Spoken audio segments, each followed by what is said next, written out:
మన ప్రభువును రక్షకుడైనటువంటి యేసుక్రీస్తు వారి నామములందరికీ వందనాలు.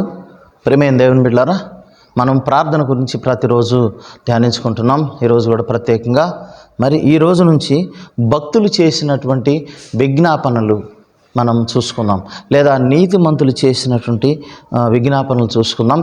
ప్రత్యేకంగా ఈరోజు దానియేలు చేసినటువంటి విజ్ఞాపన ప్రార్థనను మనం చూద్దాం. ప్రియమైన దేవుని బిడ్డలారా, దానియేలు గ్రంథము 9వ అధ్యాయము 3వ వచనం మనం గమనించినట్లయితే, అంతటి నేను గోనెపట్ట కట్టుకుని ధూళి తలపైన వేసుకుని ఉపవాసముండి ప్రార్థన విజ్ఞాపనలను చేయుటకై ప్రభువగు దేవుని ఎదుట నా మనసును నిబ్బరము చేసుకుంటుని. ప్రియమైన దేవుని బిడ్డలారా, చూడండి, ప్రార్థన విజ్ఞాపనం చేయుటకు ప్రభువగు దేవుని ఎదుట నా మనసును నిబ్బరము చేసుకుంటున్నాను అంటున్నాడు. మనం ఒక విజ్ఞాపన ప్రార్థన అనేది వేరే వాళ్ళ గురించి మనం ప్రార్థన చేయాలని విన్నాం ఆల్రెడీ. అయితే ఇక్కడ దానియేలు విజ్ఞాపన ప్రార్థన చేయడానికి ప్రారంభించాడు. ఎందుకంటే ఈ పై వచనంలో మనం గమనిస్తాం. ప్రియమైన దేవుని బిడ్డలారా, అతని ఏలుబడిలో మొదటి సంవత్సరం మందు దానియేలును నేను యెహోవా తన ప్రవక్త యిర్మీయాకు సెలవిచ్చి తెలియజేసినట్లు యెరూషలేము పాడుగా ఉండవలసిన 70 సంవత్సరాలు సంపూర్తి ఎగుచున్నామని గ్రంథముల వలన గ్రహించి తిని అని అంటున్నాడు. చూడండి, ఈ ప్రార్థన యొక్క ప్రాముఖ్యత ఏంటంటే యెరూషలేము యొక్క పునరుద్ధరణ కొరకు ప్రార్థన చేశాడు. ఎందుకంటే యిర్మీయా ప్రవచిస్తూ, యిర్మీయా మనకు తెలుసు గొప్ప ప్రవక్త. ఆయన ఇశ్రాయేలీలకి దేవుడు చెప్పిన ప్రతి విషయాన్ని తెలియజేసినప్పుడు యిర్మీయాని చాలా ఇబ్బంది పెట్టారు, బాధ పెట్టారు. ప్రియమైన దేవుని బిడ్డలారా, ఆ క్రమంలో మరి అనేక విషయాలను వారికి తెలియజేశాడు. ఇశ్రాయేల్ ప్రజలకి ఏం చెప్పాడంటే, మీరు చేసిన పాపాన్ని బట్టి, దోషాలను బట్టి 70 సంవత్సరాల వరకు కూడా మీరు శ్రమలు అనుభవించవలసి ఉన్నదని ఆయన ప్రవచించాడు. అదే సమయాన్ని బట్టి ఇశ్రాయేల్ ప్రజలు వారి స్వదేశము నుండి చెరపట్టబడి వేరే దేశాలకి చెరగొని పోబడ్డారు. అక్కడికి వెళ్ళి ఎన్నో శ్రమలు అనుభవించారు. ఆ శ్రమలు అనుభవించిన ఆ సమయాల్లో ప్రియమైన దేవుని బిడ్డలారా, ఆ చివరి దినాల్లో దానియేలు, షడ్రక్, మేషక్, అబేద్నెగో అనేవాళ్ళు బబులోను సామ్రాజ్యంలో ఉంటున్నారు. వాళ్ళు అక్కడికి చెరపట్టబడిపోయారు. ప్రియమైన దేవుని బిడ్డలారా, అక్కడ దానియేలు ఆ ప్రజలందరి గురించి ఆ యిర్మీయా ప్రవక్త ఏదైతే ప్రవచించాడో అది గుర్తు చేసుకుంటూ ప్రార్థన చేయటం మొదలుపెట్టాడు. ఆయన ఈ దానియేలు గ్రంథంలో 3 రకాలైనటువంటి విజ్ఞాపనలు మనం చూస్తాం. ప్రియమైన దేవుని బిడ్డలారా, 6వ అధ్యాయంలో మనం చూస్తాం. ఆయన శాసనం సంతకం చేయబడినప్పటికీ ఆయన విజ్ఞాపన ప్రార్థన చేశాడని బైబిల్ తెలియజేస్తూ ఉంది. మరి ఇక్కడ 9వ అధ్యాయంలో ఒక ప్రార్థన, శ్రమల నుంచి తప్పించడానికి ఇశ్రాయేలు తిరిగి మరలా కట్టబడాలి, ఆ దేశం పునరుద్ధరణ కావాలని ప్రార్థన చేస్తాడు. తర్వాత 10వ అధ్యాయంలో కూడా మనం చూసుకుంటే అక్కడ కూడా ప్రార్థన చేస్తాడు. గబ్రియేలు దూత వచ్చి నువ్వు బహుప్రియుడువు అని తెలియజేసినట్లు ఇక్కడ మనం చూస్తాం. ప్రియమైన దేవుని బిడ్డలారా, ఈ దానియేలు గ్రంథం 9వ అధ్యాయం 20 వచనాలు గమనించితే, నేను ఇంకా పలుకుచు ప్రార్థన చేయొచ్చు పవిత్ర పర్వతం కొరకు నా దేవుడైన యెహోవా ఎదుట నా పాపము, నా జనమ యొక్క పాపమును ఒప్పుకొనుచు నా దేవుని విజ్ఞాపన చేయుచునుంటిని అని అంటున్నాడు. చూడండి, జనం యొక్క పాపాలు ఒప్పుకుంటున్నాడు, తన పాపములు జనం యొక్క పాపాలు ఒప్పుకుంటూ విజ్ఞాపన ప్రార్థన చేస్తున్నాడని తెలియజేయబడుతుంది.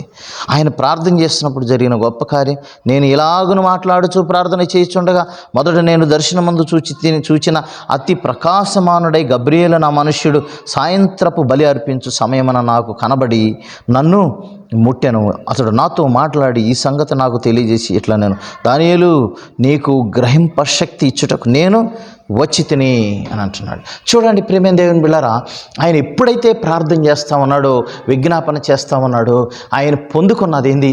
దేవుని యొక్క శక్తిని పొందుకున్నాడు. గాబ్రియేలు దూత వచ్చి ఆయనతో మాట్లాడుతూ ఉంది. నువ్వు దేవుని శక్తి పొందుకున్నావు, నువ్వు బహుప్రియుడు అని తెలియజేస్తూ ఉంది. 23వ వచనం, నీవు బహుప్రియుడు కనుక నీవు విజ్ఞాపనము చేయని ఆరంభించినప్పుడు ఈ సంగతి నీవు తెలియచెప్పుటకు వెళ్ళవని ఆజ్ఞ బయలుదేరిన కావున ఈ సంగతిని తెలుసుకుని నీకు కలిగిన దర్శన భావమును గ్రహించమంటున్నాడు. చూడండి ప్రియమైన దేవుని బిడ్డ, విజ్ఞాపన ప్రార్థన చేయని ఆరంభించినప్పుడు ఈ ప్రార్థనకి ఎక్కడికి వెళ్తుంది? దేవుని దగ్గరికి వెళ్తుంది. అక్కడ దేవుని దూతల్ని దేవుడు భూమి మీదకి పంపిస్తున్నాడు. ఒక మనిషి దగ్గరికి మరి పంపించినట్లు మనం చూస్తాం కదా ప్రియులారా. మరి అపోస్తల కార్యంలో కూడా మనం చూస్తాం 10వ అధ్యాయంలో 3 గంటల సమయమందు ప్రతి సమయంలో ప్రతి విధమైన విజ్ఞాపన ప్రార్థన చేసేవాడు కొర్నేలి. ఆయన ఒక అన్యుడు అండి. ఆయన ప్రార్థన కూడా దేవుడు ఆలకించాడు. ఆయన్ని రక్షించినట్లు మనం చూస్తాం. అట్లా చూసినట్లయితే మరి దానియేలు చేసిన ప్రార్థన దేవుడు ఆలకించి ఏం చేశాడు? ప్రియమైన దేవుని బిడ్డలారా, కోరెష్ అనే రాజు హృదయాన్ని కరిగించాడు. తిరిగి యెరూషలేములో పాడైపోయిన మందిరాన్ని తిరిగి కట్టడానికి దేవుడు సహాయం చేశాడు. అనగా ఈయన చేసిన ప్రార్థనను బట్టి అక్కడ అన్యరాజు అయినటువంటి కోరెష్ మనసును దేవుడు ప్రేరేపించాడు. అక్కడ తిరిగి మందిరం కట్టడానికి, మందిర నిర్మాణం ప్రారంభం కావటానికి దానియేలు యొక్క ప్రార్థన ఎంతో దోహదపడ్డది. కాబట్టి ఒక నేషన్ బాగుపడటానికి, పాడైపోయిన యెరూషలేము పట్టణం మళ్ళా ఇశ్రాయేలు దేశం పునరుద్ధరణ కావటానికి ఆయన ప్రార్థన చేశాడు. చూడండి ప్రియమైన దేవుని బిడ్డలారా, ఆయన ప్రార్థన చేశాడు కాబట్టి తిరిగి అక్కడ మందిరం, గొప్ప మందిరం కట్టబడ్డది. అప్పుడు జెరుబ్బబేలును దేవుడు నాయకుడిగా ఏర్పాటు చేశాడు మందిర నిర్మాణం కొరకు. అప్పుడు ప్రవక్తలైనటువంటి హగ్గయ్య మరి అదేవిధంగా జకర్యాతో దేవుడు మాట్లాడాడు ఆ సమయంలో, ప్రవక్తలైన వారితో. కాబట్టి మరి ఒక వ్యక్తి యొక్క ప్రార్థన వలన ఎంత ఆ కదలిక వచ్చిందో ఒకసారి గమనించండి. కాబట్టి విజ్ఞాపన ప్రార్థన యొక్క ప్రాముఖ్యత అలాంటిది. కాబట్టి మనం కూడా మరి నీతిమంతులుగా తీర్చిదిద్దబడ్డాం క్రీస్తు రక్తంలో. కాబట్టి మనం కూడా ప్రార్థన చేయవలసిన అవసరం ఉంది. నశించిపోయే ఆత్మల కోసం ప్రార్థన చేయాలి. దేవుడు ఖచ్చితంగా మరి మన ప్రార్థన ఆలకిస్తాడు. ప్రియులారా, మరి మనల్ని కూడా చేయమంటున్నాడు. నన్ను అడుగుము జన్మల స్వాస్థ్యముగాను భూమిని దిగంత మరకు సొత్తుగా ఇస్తాను అన్నాడు. కాబట్టి మనం కూడా విజ్ఞాపన ప్రార్థన చేయవలసిన అవసరం ఉంది. ప్రియమైన దేవుని బిడ్డలారా, చేద్దాం. నశించిపోయి అనేక ఆత్మల కొరకు ప్రార్థన చేద్దాం. దేవుడు అనేక ఆత్మలు రక్షిస్తాడు. దానియేలు చేసిన ప్రార్థన దేవుడు ఆలకించి గొప్ప కార్యాలు చేశాడు. అంతేకాదు, దానియేలుని గుహలో తీసుకెళ్ళి పడేస్తే తన పర్సనల్గా కూడా తనని మరి సింహాలు ముట్టలేదు, తనేం చేయలేకపోయినాయి. ఎందుకంటే విజ్ఞాపన యొక్క ప్రార్థన యొక్క శక్తి ఎంత గొప్పదో గమనించండి ఒకసారి. కాబట్టి ప్రియమైన దేవుని బిడ్డలారా, మనం కూడా విజ్ఞాపన ప్రార్థన చేద్దాం. నశించిపోయి అనేక ఆత్మలు ప్రభు వద్దకు నడిపిద్దాం. దేవుడి పరిశుద్ధ వాక్యం దీవించును గాక. ఆమెన్. ప్రార్థన చేసుకుందాం. మమ్మల్ని మిక్కిలిగా ప్రేమించిన ప్రియ పరలోకపు తండ్రి, మీకు వందనాలు ప్రభు. నాయన, ఈరోజు ప్రత్యేకంగా దానియేలు యొక్క ప్రార్థన గురించి మేము విన్నాం. అవును, తన జనుల పాపముల గురించి, తన పాపముల గురించి ఒప్పుకుంటూ జనాల అందరి గురించి ప్రార్థన చేశాడు ప్రభు. ఇదిగో ఇశ్రాయేలుకి పునరుద్ధరణ కొరకు ప్రార్థన చేశాడు తండ్రి. ఆయా శ్రమల నుంచి తప్పించబడ్డారు ప్రజలు, వారి వారి దేశాలకు వారు వెళ్ళిపోయారు. ఆయన చేసిన ప్రార్థన వలన ఆ దేశంలో కోరేషు ఆయన తిరిగి మందిరానికి నూతనమైన మరల మందిరం పునరుద్ధరణగా చేయటానికి మందిరాన్ని అది మరి ఆయన హృదయాన్ని మీరు ప్రేరేపించినారు ప్రార్థన వల్ల. మీకు వందనాలు. అలాంటి గొప్ప ప్రార్థన మేము కూడా చేయటకు మా హృదయాన్ని ప్రేరేపించి సహాయించమని యేసు పరిశుద్ధ నామమున అడిగి వేడుకొని ప్రార్థన చేస్తున్నాం తండ్రి. ఆమెన్.